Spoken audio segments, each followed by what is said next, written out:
G. So we continue our discussion on the existence and the uniqueness. Let me open the chat. जी recording on कर ली हमने existence and uniqueness के बारे में discussion करते हैं of the initial value problem. तो जैसे कि हमने लास्ट लेक्चर में लिप्सिस कॉन्टिन्यूस की डेफिनेशन की, उससे पहले हमने थ्री वो उसके पार्ट्स वेल पोज्ड प्रॉब्लम के बारे में पढ़े थे, स्टेबिलिटी, एग्जिस्टेंस एंड यूनिकनेस। तो हमने ये डिस्कस किया था कि अगर जस्ट फंक्शन लिप्सिस कॉन्टिन्यूस होगा तो सॉल्यूशन यूनिक होगा, exist and unique.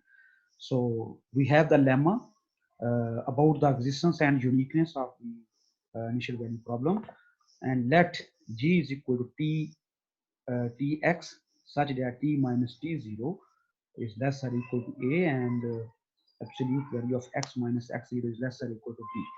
So it's mean कि ये हमारे पास domain है, g is the domain. Suppose that f is continuous function and ellipsis in x on G, then initial value problem this has unique solution which exists for t minus t0 absolute value less or equal to gamma, where gamma is equal to minimum of a comma b over m. This gamma is the minimum of this act. It may be a or b, with m is equal to maximum of t of x belongs to this domain. यानी कि इसकी जो f है वो bounded है simply, in other words f is bounded on the domain. और domain को हम बाय ग्राफिकली यूं भी रिप्रेजेंट कर सकते हैं कि this is t axis and this is x axis here, and x belongs to Rn. And here we can see this is t minus t0. T minus t0 is absolute value t minus t0 is less or equal to a.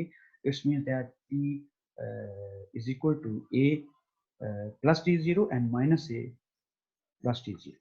So here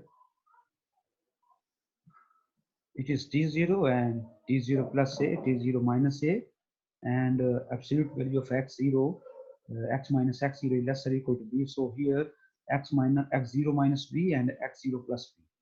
So this is the rectangular domain.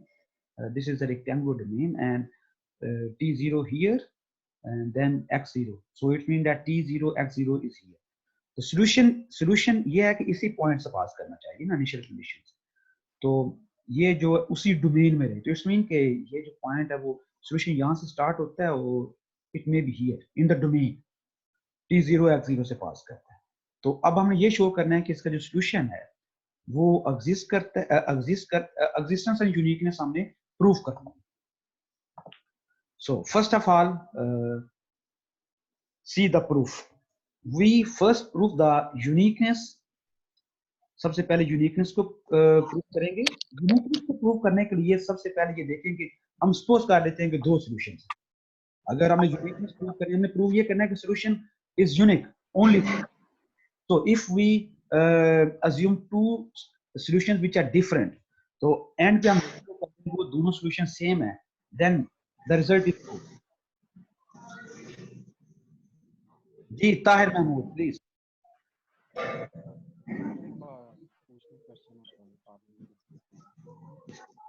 जी ताहिर महमूद आपने hand raise किया, तो so you ask question please. Sir ये जो ऊपर आपने graph discuss किया है, ये हमें गिवन होगा कि हमें खुद से बनाना है? आप कुछ समझाने के लिए ये जी ताहिर महमूद आवाज नहीं आ रही आपकी। सर मैंने ये जो ऊपर आपने ग्राफ डिस्कस किया ना, इसके बारे में पूछना है कि गिवन होगा कि हम खुद बनाएंगे। यस ये ग्राफ, जी जी बिल्कुल बोले आगे। सर ये मैंने पूछना है कि ये ग्राफ हमें गिवन होगा कि हमने खुद बनाना है? ये ग्राफ गिवन, देखिए ये जो डोमेन है ना, इसी को हमने ड्रा किया। It is not difficult thing कि ये जो जी है हमने इसको ड्रा किया टी एक्स प्लेन में। T is from real numbers and X from R N. तो ये टी जो है ना वो सम सेट जी है, let's say.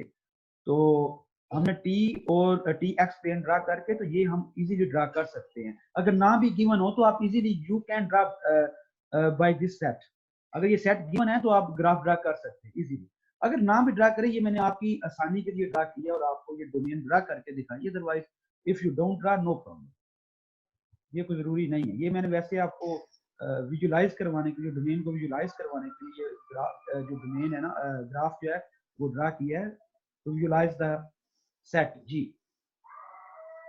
Otherwise no need. Excuse me sir. दोबारा सर एक्सप्लेन कर दें दोबारा। सर ये नोट्स आपने हमें भेजे हुए हैं कि नहीं? जी मैं अभी सेंड कर देता हूँ, मैंने अभी थोड़ी देर पहले लिखे थे, तो मैं नोट सेंड कर देता हूँ। Okay sir. I have drawn this set G. T minus T0 is less or equal to. It means that अगर इसको हम expand करते हैं मॉडुलस वैल्यू को, तो ये क्या होगा? T minus T0 is equal to plus minus है, ऐसे ही है। तो इसी को हम अगर एक्सपेंड करें तो यहाँ की वैल्यू क्या आएगी? T की वैल्यू आएगी A प्लस T0, ठीक है, T0 प्लस A कह सकते हैं, और T0 माइनस A यहाँ से। उसके बाद x माइनस x0 लेस और इक्वल टू b। इसका मतलब ये है कि x की वैल्यू कहां से कहां तक है? ये तो फिक्स नंबर है ना, वेरिएशन तो x पे है, x t0 फिक्स नंबर है।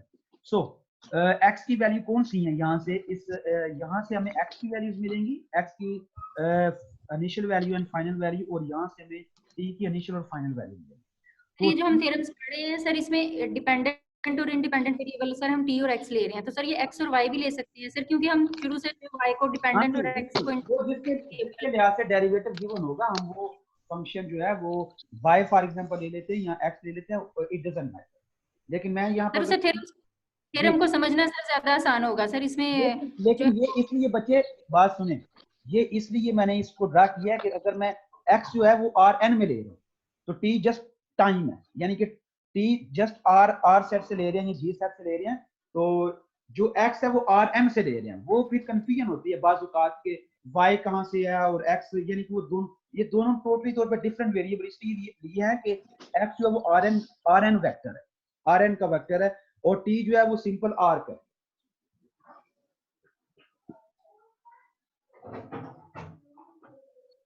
सर ये काइंडली रिपीट कीजिएगा सर, आपने क्या कहा है अभी? सर t जो है वो t g का है।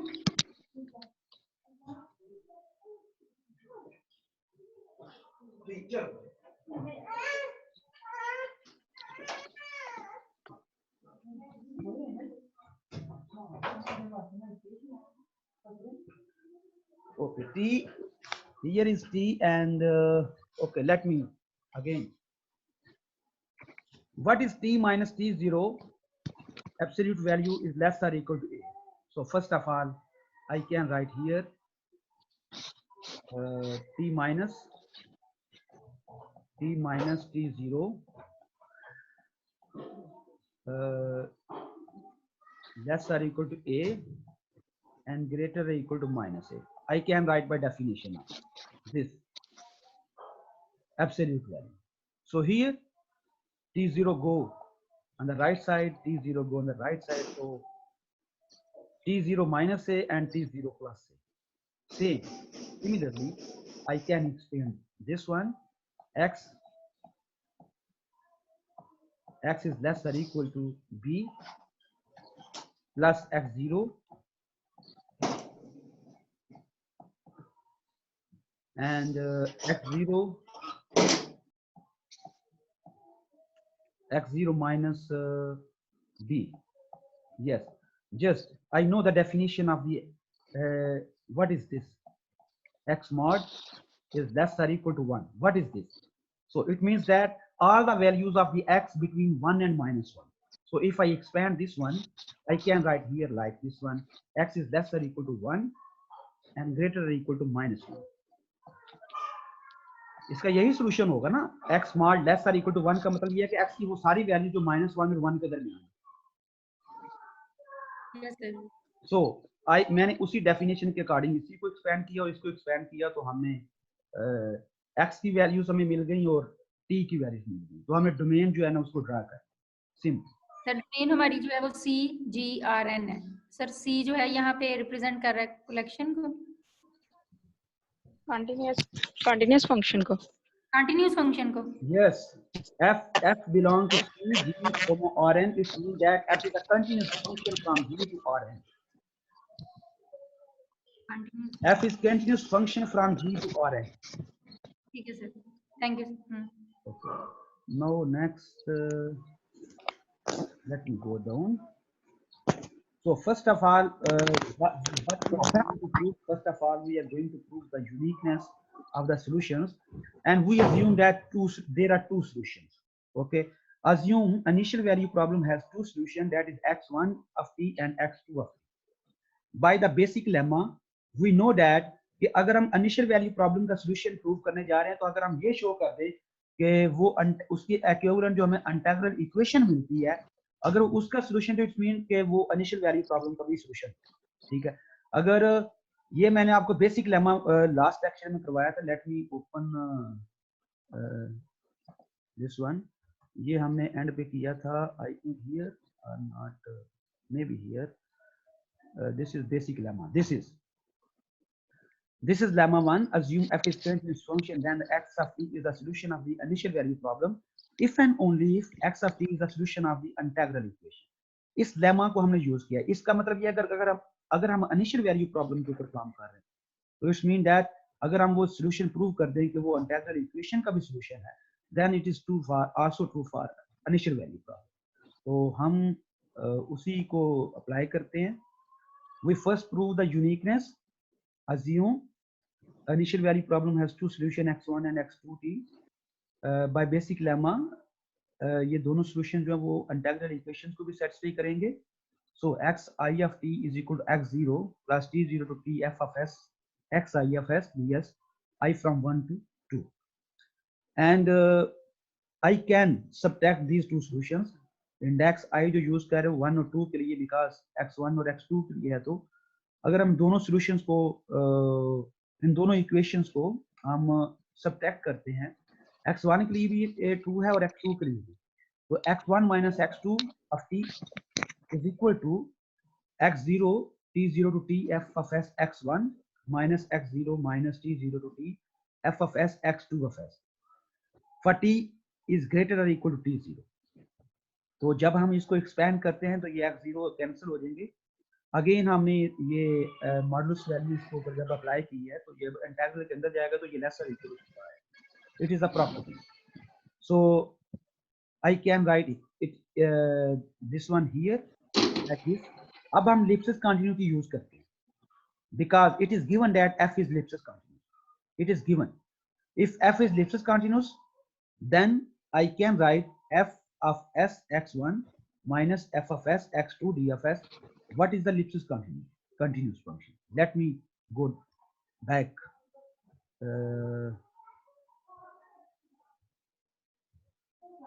This is the Lipschitz continuous.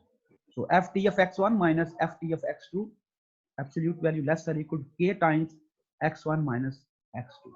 Similarly,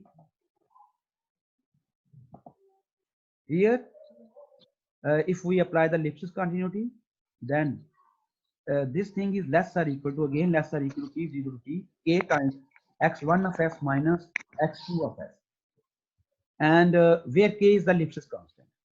sir इसमें k x1 of t वाली साइड पे नहीं था ना चाहिए जी? इसमें t k जो है वो x1 of t वाली साइड पे नहीं था ना चाहिए। x1 of t की साइड पे कंडीशन की समझ नहीं है। हाँ जी, ये Lipschitz continuity की डेफिनेशन यूज की है। This is the by the Lipschitz continuous function. f sir Lipschitz उसकी डेफिनेशन में तो लेफ्ट साइड पे फंक्शन होता है ना, राइट साइड पे उसकी इनपुट वैल्यू के साथ k आना चाहिए। मेरे ख्याल में तो ऐसे ही था जितनी मुझे समझ आई है। let me go back and see here. What is this?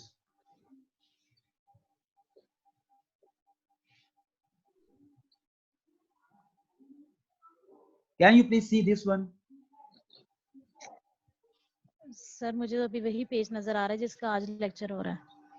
ये मुझे बताएं, ये बच्चे आपको तस्वीर नजर आ रही है ये वाली? No sir. सर कोई भी नहीं आ रही, जो लेक्चर हो रहा है ना जो आप समझा रहे थे। Okay, let me go back. Please, let me go back and I will this thing. Can you see please? No, right now. आप यस मुझे सर। बताएं, what is this? सर यहाँ पे देखिए लेफ्ट साइड पे तो फंक्शन का mod है ना, फंक्शन का डिफरेंस लिया हुआ है। हाँ जी, f of t of x1 minus f of t of x2 is less than आया हुआ है, तो वहां पे तो जो x1 और x2 है वो लेफ्ट साइड पे आ रहा है, फंक्शन राइट साइड पे आ रहा है। थोड़ा सा ध्यान से देखें उस चीज को, मैंने जो लिखी है, I think you need to study it carefully. ये चीजें ध्यान से पढ़ें इन चीजों को कि मैंने लिखा क्या है। आई डोंट नो व्हाई आप बिल्कुल इलॉजिकल सेंस में जा रहे हैं कि मैंने लिखा जो है क्या यही नहीं लिखा। ठीक लिखा हुआ है सर। सर वो फंक्शन की वैल्यूज है और इधर पॉइंट्स हैं, उनको माइनस करके के उसके साथ आ रहा है सर। ठीक है, वो फंक्शन के please point check it carefully. Sir मुझे समझ नहीं आई, आप थोड़ा सा मुझे बता दें। मैंने जस्ट डेफिनेशन अप्लाई की है लिप्सिस कॉन्टिन्यूअस फंक्शन की, तो आप खुद से देखें जरा काइंडली क्या ये ठीक अप्लाई की गई है कि नहीं। This thing must be greater or equal to this one by the definition of the Lipschitz continuous function. So, okay sir. f modulus sir आ गई ये समझ। value of this thing must be less or equal जी to बिल्कुल k ठीक times. है sir.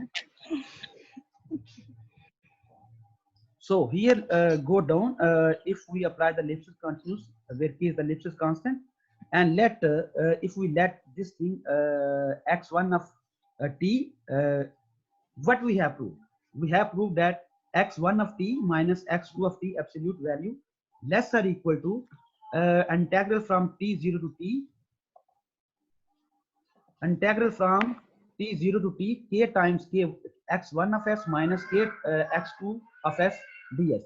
So it means that अगर हम let कर लेते हैं u of t is equal to x1 of t minus x2 of t, then by substitution this u of t is equal to x1 of t minus x2 of t, then u of t is greater or equal to this. Please Iqra Amjad please अपने आप को mute करें kind. Iqra Amjad please अपने आप को mute करें। Let u of t is equal to x1 of t minus x2 of t. So what will be this thing? This is u of t. This is u of t and less or equal to t0 to t k u of s ds. हम ये जो ऊपर वाली हमने जो find out की है ये इनइक्वालिटी, उसमें हम ये सब्स्टिट्यूशन यूज करते हैं और हम इसको लिख सकते हैं u of t is less or equal to t0 to t k u of s ds, and u of t is greater or equal to 0. This is absolute value, so it must be greater or equal to 0. तो अब हमने अब हमारे पास ये वाली inequality आ गई है for t is greater or equal to t0. तो मैंने आपको एक दी थी एक्सरसाइज, वो जो प्रोपोजिशन थी I think maybe let me go back to that one here, yes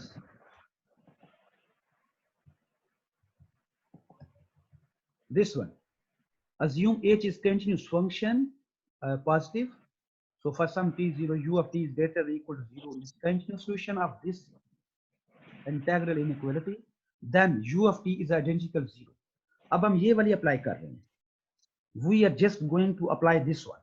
h is positive, okay, तो k भी हमारा पॉजिटिव है, u of x t is greater or equal to 0, वो भी हमारा greater or equal to 0. तो हम ये वाली corollary यूज करके तो u of t को आइडेंटिकली 0 के इक्वल लिख सकते हैं। सर ये एक्सरसाइज हमसे हल नहीं हुई। So then by using that corollary, Gronwell inequality, u of t is identical 0 for t is greater or equal to t0.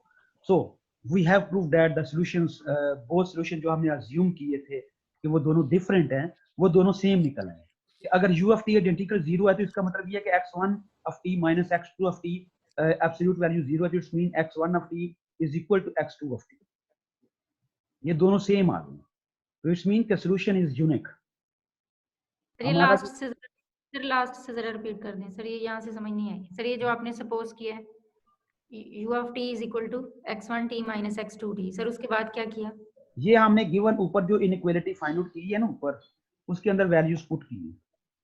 ये देखें u of t जो है ना, by definition of this absolute value this is greater और equal to 0, it is true. So now by put using this substitution, हमने ऊपर जो हमारे पास जो फाइनल इनइक्वालिटी आई है वो ये है कि x absolute value of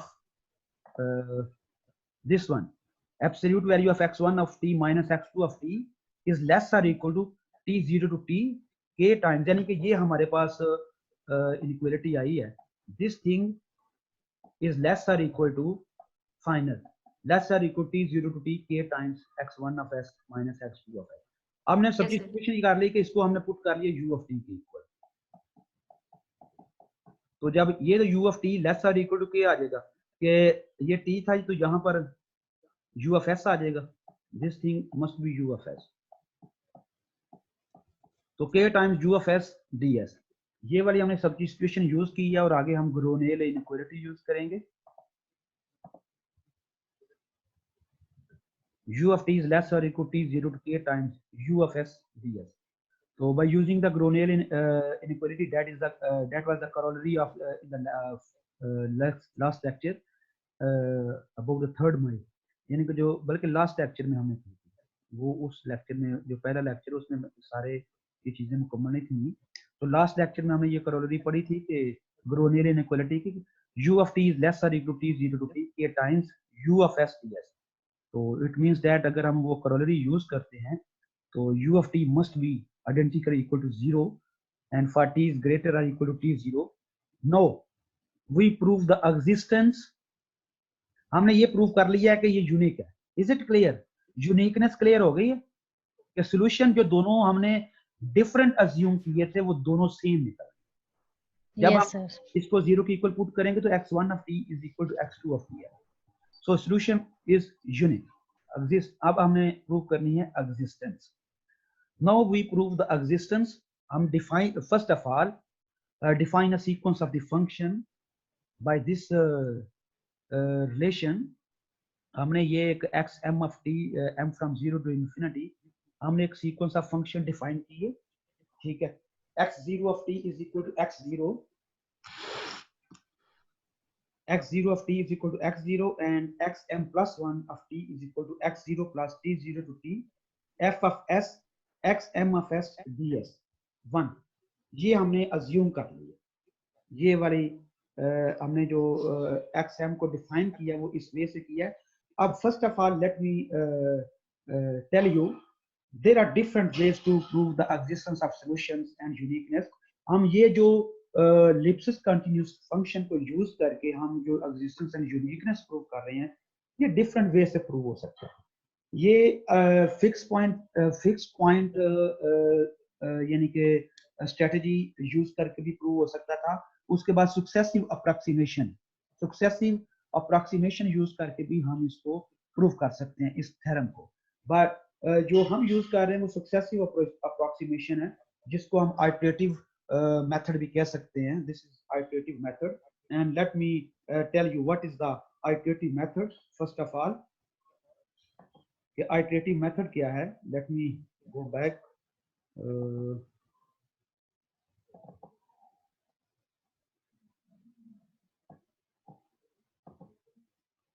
This one, the method of successive approximation or iteration method, it is by the Pickard ने ये मेथड जो है ना इंट्रोड्यूस करवाया था।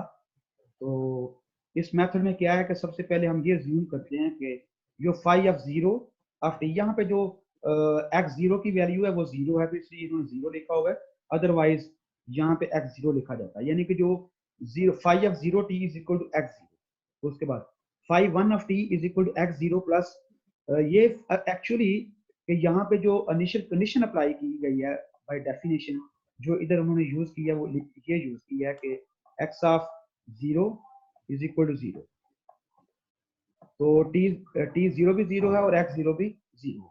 सो हियर वो टर्म नहीं है, अदरवाइज यहाँ पे x0 होना था। So phi 1 of t is equal to x0 from 0 to t f of s, और जो y की वैल्यू उसके अंदर हम phi 0 जो प्रीवियस है ना उसको पुट करेंगे। उसके बाद phi 2 कैसे कैलकुलेट करना है कि same x0 plus 0 t0 to t f of s, और जो phi 1 है वो हम पुट करेंगे जो हमारे पास f फंक्शन गिवन होगा, जो हमारे पास फंक्शन गिवन है t of x है। तो जो x को हम रिप्लेस करेंगे किससे, हम रिप्लेस करेंगे t को s से रिप्लेस करेंगे और x को वो जो इनिशियल कंडीशन है, लेट्स से अगर x 0 है तो यहाँ पे x 0 आ जाएगा, यानी कि यहाँ पे। अब यहाँ पे नेक्स्ट जो है इधर t की जगह पे s और x की जगह पर क्या आ जाएगा, ये phi 1 की जो वैल्यू आएगी वो हम लिख देंगे। इसी तरह ये आइटरेटिव मेथड है, इसको हम यूज करके तो सॉल्यूशंस कैलकुलेट कर सकते हैं, जैसे कि अभी नेक्स्ट एक एग्जांपल भी इधर सॉल्व की गई है। Let me go next, solve the initial value problem, y prime is equal to 2t 1 plus y and y0 is equal to 0। अब इस डिफरेंशियल इक्वेशन का हमने सॉल्यूशन फाइंड करना है by the method of successive approximation। So first of all phi of t is equal to 0 to t 2s 1 plus, ये integral equation की लिखी है हमने। सिंपली इनिशियल वैल्यू प्रॉब्लम की जो इक्विवेलेंट इंटीग्रल इक्वेशन है वो हमने लिख ली है, that is equal to phi of t is equal to 0 to t 2s 1 plus phi of s ds। तो if the initial approximation is phi 0 of t is equal to 0, जो first है phi 0 of t वो 0 के equal है, ठीक है। it follows that phi 1 of t is equal to 0 to t 2s 1 plus phi 0 to s ds। ये हमने जो फर्स्ट थी, जो सबसे फर्स्ट है, जो फर्स्ट आइटरेशन phi 1 है वो हमने कैलकुलेट किया कि t को किससे रिप्लेस करना है s से, और y को किससे रिप्लेस करना है phi of 0। तो phi of 0 हमारे पास किसकी इक्वल है, 0 के। तो इट मींस दैट कि अगर हम phi of 0 को 0 से रिप्लेस करते हैं तो ये 2s टाइम 1 यानी कि 2s आ जाएगा। जब इसको हम इंटीग्रेट करते हैं t स्क्वायर आ जाएगा। तो इसका मतलब है phi 1 की वैल्यू क्या आ गई है, t स्क्वायर। अब हमने इसी आइटरेशन से वैल्यू निकाल सेकंड phi 2 की वैल्यू निकालनी है। तो phi 2 जब निकालेंगे तो ये आ जाएगा 2s 1 plus phi 1 आएगा उससे जो प्रीवियस है। तो phi 1 की वैल्यू क्या है, t स्क्वायर। तो 2s into 1 plus t square आ जाएगा। 2s into 1 plus phi 1 की वैल्यू क्या आ गई, t स्क्वायर। तो t को एक्चुअली हम t तो नहीं इधर लेंगे, हम t को जो आप इंटीग्रेट करना है तो t को रिप्लेस करेंगे s के साथ। सो 2s into 1 plus s square ds। जब इसको हम सिंप्लीफाई करेंगे तो इसको इंटीग्रेट करेंगे, then it is equal to t square plus t4 over 2। इसी तरह हमने phi 3 ये थर्ड आइटरेशन है वो कर ली, phi 2 को यूज करके। phi 2 की वैल्यू है t square plus t4 over 2। तो जब phi s पुट करेंगे, ठीक है, phi s तो it means sk plus s4 over 2 ये आएगा, sk plus s4 over 2 1 plus. तो ये 2s से जब मल्टीप्लाई करेंगे तो इसको इंटीग्रेट करेंगे तो this would be the answer. Equation 10 11 and 12 suggest that को जो phi n की वैल्यू आती है, इससे हमने सीक्वेंस जो इसके सीरीज है ना वो हमने जनरल टर्म उसकी लिख ली कि हमारे पास जो phi 0 की वैल्यू आई है वो 0 है, phi 1 की वैल्यू t स्क्वायर है, फिर t स्क्वायर प्लस यानी कि t4 over 2 है। इसी तरह phi 3 की वैल्यू ये आ गई है, तो इसका मतलब है ये t square plus t4 over 2 t6 over 2 times 3, ठीक है। तो अब हम जब इसको लिखेंगे तो ये 2 फैक्टोरियल ये 3 फैक्टोरियल, तो इसको लिख सकते हैं t square over 1 plus t4 over 2 factorial t6 over 3 factorial, ये t3 की वैल्यू आएगी। तो n की क्या आएगी, phi n की वैल्यू क्या आएगी, e की पावर 2 है। ये 2 के मल्टीपल्स आ रही हैं, सारी पावर्स 2 की मल्टीपल्स हैं, तो इसको हम लिख सकते हैं t की power 2n over n factorial. So phi n is equal to this thing, and this result can be established